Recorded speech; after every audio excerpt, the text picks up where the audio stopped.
vos has trabajado un libro que, bueno, a mí me resulta muy interesante porque yo enseño en la universidad filosofía del lenguaje.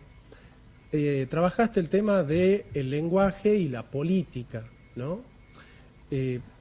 ¿Cuál es la tesis central de ese libro? Presentanos ese libro y, bueno, ayudanos a comprender esta realidad, ¿no? Que es por ahí la manipulación del lenguaje, el eufemismo en la política. Será un placer. En primer lugar, lo vuelvo a mostrar, Lenguaje, Ideología y Poder. Acabo de sacar la tercera edición que se está vendiendo, está en Mercado Libre, donde se pueden contactar conmigo por venta directa y también en varias librerías del país, en Tucumán, en Mendoza, en Buenos Aires, La Plata, entre otros lugares. Como bien insinuás, la tesis del libro tiene que ver con que el lenguaje influye en el hombre y que el hombre es justamente el protagonista de la política. Y la política no es un terreno para nada ajeno al lenguaje, todo lo contrario. La palabra influye en el pensamiento y el pensamiento influye en la palabra. Entonces, por un lado, hablamos de la manera en que pensamos.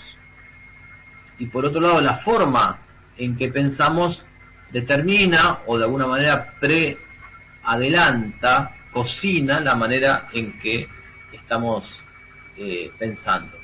Por eso es que es tan importante hablar bien y por eso es que muchos regímenes políticos lo primero que intentaron, para bien o para mal, fue controlar el lenguaje. Doy un ejemplo muy sencillo. En la Unión Soviética se sacó de circulación novelas en las que se mencionaba la palabra Dios con mayúscula y se la sustituyó por otras impresiones donde estaba la palabra Dios con minúscula.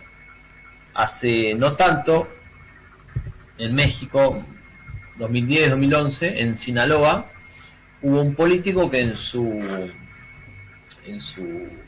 propaganda, en uno de sus actos, dijo, bueno, que Dios nos ayude a ganar, unas cosas así. Fue multado. El político fue multado por mencionar la palabra Dios. Multado. De modo tal que, ¿cuál es la idea? Sacar a Dios de la cosa pública. Que no se pueda decir la palabra Dios públicamente, que sea como un disvalor.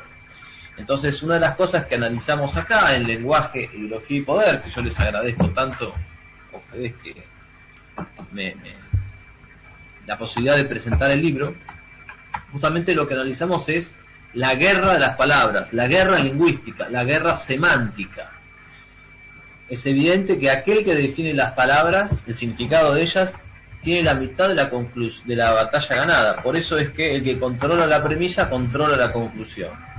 Y entonces yo lo que hago en el libro es mostrar distintos aspectos de la vida social, cultural y política en donde este nuevo lenguaje que se nos intenta instalar hace estragos, ¿no?